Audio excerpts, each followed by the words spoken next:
শোনেন, ভাষা খারাপ করে না চাচা। একবার ভাষা করবো তো চুরি দেবো তোকে। তুই কি বলছিস? সে পাইলে আপনি তুই কি বলছিস? মস্তানি দেখাচ্ছিস তোমাকে? আপনি যদি পারেন তা করে দেবেন। তবে তুই কোন চাই হবে? হ্যাঁ, তুই খানকে ছেলে যদি ক্ষমতা থাকে তুই বিলে নাম। তুই খানকে ছেলে কত বড় তোর পাওয়ার আছে। নাম নাম তুলে দিতে বলেন। নাম তো তোর নাম তোর নাম তোর নাম তো তোর কোন গোষ্ঠী আছে আমি যাচ্ছি। হ্যাঁ, আমি যাচ্ছি 8 ঘন্টার মধ্যে। তোর বাপের ক্ষমতা থেকে তো আয় তো আমার সামনে। শুনেন, আমার বাপের ক্ষমতা নাই, আপনার বাপের ক্ষমতা। আপনার বিশাল মান সম্মান, পরের টাকা নিয়ে আত্মসাৎ করেন, এটা আপনার মান সম্মান। হ্যাঁ, তুই বুকাচ্ছ কতদিন টাকা লিখিস, কত জন লিখিস, কোথা থেকে করেছিস? আপনার টাকা আমি কোনোদিন দিইনি। আপনি যে ছেলে তুই কোথা থেকে করেছিস? তোর বাপের কত জমি ছিল সেখান থেকে করেছিস? আমার বাপের সম্পত্তি ছিল, আপনার এক কোনাও ছিল না।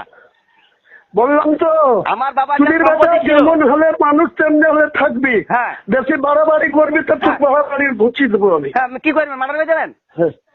আরে কি তুই দেখি ওখানে মস্তানি করবে, তুলে বেড়াইতে দেবো না খানকে ছেলে।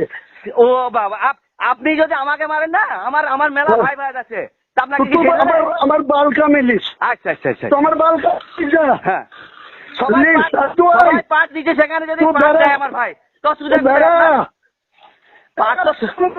না চুরি দিই তোর ভাই তোকে, না চুরি দিই তোর কোন বাপ আটকে দেবে এখানে।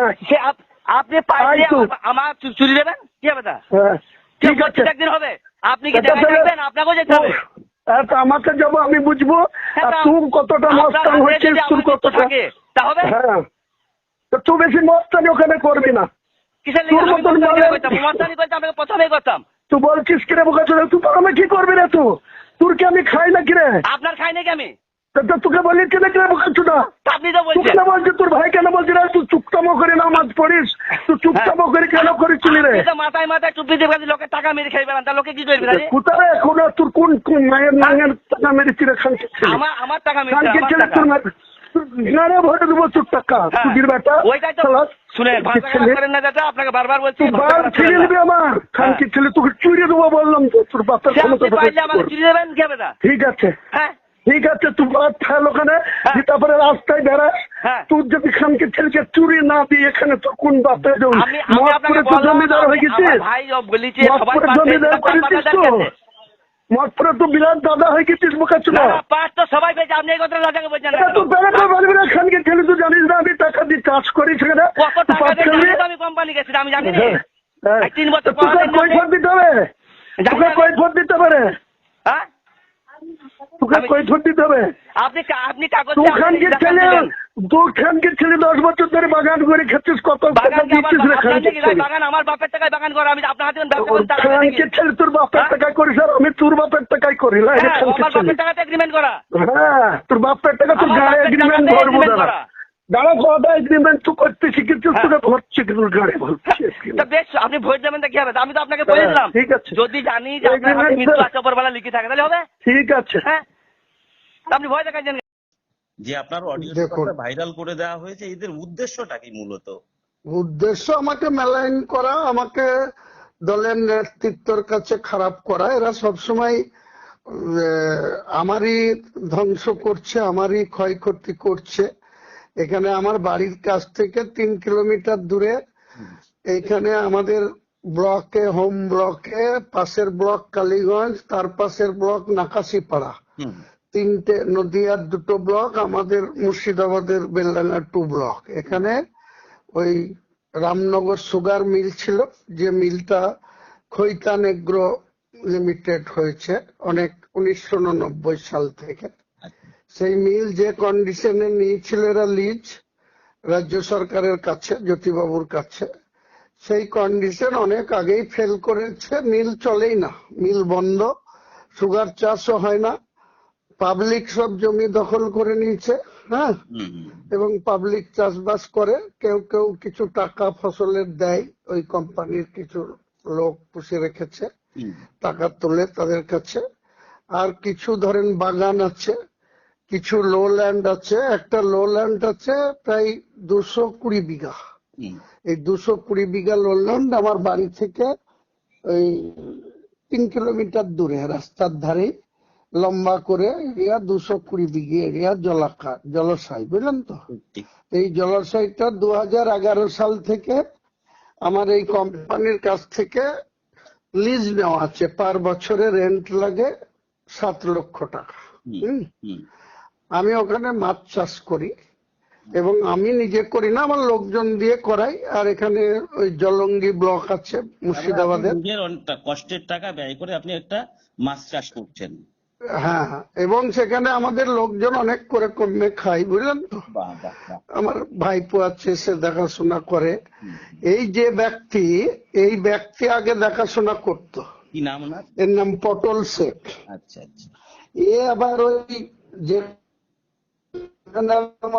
লোলানটা আছে তার উল্টো দিকে এও 10 বছর ধরে ওটা করে খায়। হ্যাঁ, প্রতি বছর ফল আসে, সেই ফল বিক্রি করে কয়েক লক্ষ টাকা ট্রানজাকশন করে। তো সেসব নিয়ে আমাদের কোনো বক্তব্য নাই। এখন আমার এই মাছও দেখাশোনা করতো, চাষ করতো, বিক্রি করতো। এ কি করতো, মানে ধরেন রাত্রিবেলায় জাল টানা হয়, জেলেরা জাল টানে, তাদের যত টাকার মাছ ধরতে পারবে বিক্রি হবে আড়তে, চালান হয়ে তার শতকরা 16 টাকা জেলেদের, যারা জাল টেনে মাছ তুলে দেয়। হ্যাঁ, এবার মাছ আড়তে বিক্রি করতে গিয়ে তার একটা কমিশন কাটে। তারপরে গাড়িতে করে ট্রান্সপোর্টে পাঠানো হয়, ছোট ছোট গাড়িতে করে বিভিন্ন জায়গায়, বেলডাঙ্গা, সারগাছি, বহরমপুর, সাটুই, বিভিন্ন জায়গায়। এই ব্যক্তি এই আমার দেখাশোনা করার জন্য একে ওখানেই বাড়ি রেখেছিলাম। এই ব্যক্তি প্রচুর এই মানে কি বলবে, অস্বচ্ছতা, বাংলায় চোর বলা যায়। যে ধরেন 10 কুইন্টাল মাছ তুলেছে, হ্যাঁ, আড়তে 10টা আড়তে পাঠিয়েছে কি 5টা আড়তে পাঠিয়েছে, সেখানে গিয়ে অরিজিনাল যে চালান, ওই জেলেরা যারা মাছ ধরে তাদের একটা করে লোক থাকে, সেই চালান ঠিক করেছে। আর যেহেতু 60% আমার শেয়ার, আর একজন ঘোষেদের লোক আছে তার 10%, আর একজন ফেরিঘাট চালাই, সেও মুসলিমদের, হালিম নাম, তারও 10%, আর এই পটল এর ব্যক্তির ছিল 20%। হ্যাঁ, এবার কাগজে কলমে আমার নামে, আর এরাই করে কমে খায়। আমি কিছু দেখিও না, নিজে কিছুই করি না। আপনি তাদেরকে বিশ্বাস করেন আর কি? বিশ্বাস করি, হ্যাঁ। এখন তারপরে এ কি করেছে, 7 বছর ধরে এই ভেতর 10 কুইন্টাল মাছটা 10 কুইন্টালের চালান হচ্ছে, আবার আলাদা করে আমাকে হিসাব দেওয়ার জন্য, মানে আমার ওদের 20 টাকা, আর একজনের 10, 20, তাহলে 40, আমার কিন্তু 60 টাকা। তাহলে তাদের টাকাটা ঠিক বুঝে নিচ্ছে, আর আমার 60 টাকাটা আবার অন্যরকম ভাবে হিসাব দেখিয়ে চোরবাটপরি করছে, সেখান থেকে টাকা দিয়ে নিয়ে নিচ্ছে। এবার এই জন্য আমি গত 1 বছর আগে একে ছুটি করে দিচ্ছি, মানে ওর ওই পার্টনারশিপও রাখিনি, বলেছে যে তোমাকে এর মধ্যে রাখা যাবে না, তুমি অন্য কিছু করে খাও, যা করছো বাগান করছো করো, অন্য করো। আমার অপরাধ কি? অপরাধ এই যে আমি যখন প্রমাণ করে দিয়েছি যে তুমি অমুক ডেটে অমুক জায়গায় এত মাছ নিয়ে গেছো, সেখানে চালান অরিজিনাল ছিল এটা, তুমি আবার ডুপ্লিকেট চালান বানিয়ে নিয়ে এসে খাতাতে এন্ট্রি করেছো, তাহলে ওখানে টাকা তুমি নিজের স্বার্থে নিয়েছো। তখন আর কিছু বলতে পারেনি, ছেড়ে গেছে। এখন এই যে দলের সঙ্গে একটা সমস্যা আমার চলছে, বা আমি বলেছি, বুঝলেন তো। এমনিতেই এখানকার যে এমএলএ রবিউল আলম চৌধুরী, চেয়ারম্যান ছিল, ওকে সরিয়ে এখন রাজ্য সম্পাদক করেছে, আর নিয়ামত সাহেবকে চেয়ারম্যান করেছে। এরা এখন আমার নিজের, ও তো এমএলএ, আমি এখানকার ফার্স্ট এমএলএ 2011। এখন এরা আমাকে সরাসরি না পেরে এই বিভিন্ন ভাবে লোকদেরকে আমার পিছনে লাগাচ্ছে, এবং ওই যেখানে মাছ ছাড়া আছে ওখানে 200 বিঘে এরিয়া, তার মধ্যে 50 বিঘে আমি বাঁধ দিয়ে ছেড়ে দিতে বাধ্য হয়েছি। ওই আমাদের এখানে পাট চাষ হয়, জানেন তো, সেই চাষিরা পাট চাষে কিন্তু 2 বছর আগে এখানে জলের ক্রাইসিস ছিল, তখন আমাদের গোটা বিলে পাট চাষ দিয়েছিল, আমার 40 লাখ টাকার মাছ মরে গিয়েছিল, তবুও আমি সহ্য করে নিয়েছি। কিন্তু এবারে পর্যাপ্ত জল আছে, কলকাতাতেও প্রচুর জল হচ্ছে, আমাদের জেলাতেও প্রচুর জল, ডুবা খাল, কোনো জায়গায় জলের ক্রাইসিস নাই। হ্যাঁ, তবু আমি 200 বিঘির মধ্যে 50 বিঘি ভাগ করে বাঁধ দিয়ে সেখানে যাতে পাট জাগ দেয় ছেড়ে দিয়েছি। অনেক লোক পাট জাগও দিয়েছে, এখনো আপনারা কেউ ভিজিট করলে, প্রশাসন ভিজিট করলে দেখতে হবে। বাকি আমি এই 4 ভাগের 200 বিঘির 50 বিঘিতে ছেড়ে দিয়েছি পাট জাগ দেয়, আর 150 বিঘিতে বাদ দিয়ে এখানে আমার মাছ আছে, সেখানে কিছু না হলে 30-40 লাখ টাকার মাছ আছে ধরেন। হ্যাঁ, এই 1 মাস পর থেকে আবার মাছ ধরা হবে, বিক্রি করা হবে। সেইখানে এই ব্যক্তি যেহেতু ওকে বাদ দেওয়া হয়েছে, এখন ও কিছু লোককে গুছিয়ে এই রবিউল আলম চৌধুরীর পরামর্শ মতো ও আজকে সকালবেলায় ট্রাক্টরে করে পাট কেটে এনে, সে নিজে না এসে কিছু লোকজন দিয়ে আমার যে জায়গাটায় মাছ আছে সেইখানে পাট ফেলছে, বুঝলেন তো? এটা তো আপনার ক্ষতি হবে, এটা কেন করতে গেল শোনেন না, এবার এটা ও করেছে, আমি লোকাল ওসিকে ফোন করলাম যে দেখুন এই ব্যাপার, যে আমার এত টাকার মাছ আছে, গত 2 বছর আগে একবার আমার 40 লাখ টাকার মাছ ওই নষ্ট হয়ে গেছে সবাই পাট জাগ দিয়ে, এবার তো পর্যাপ্ত জল আছে, সব খাল ডাঙ্গা, কোন জায়গায় ডাঙ্গা নাই, সব জলে ভর্তি, তো সেখানে পাট জাগ দেবে, চাষিরা তাদের পাট জাগ দিবে, পাট ছাড়াবে, শুকাবে, বিক্রি করবে, তো আমার বাধা দেওয়ার কিছু ব্যাপার না।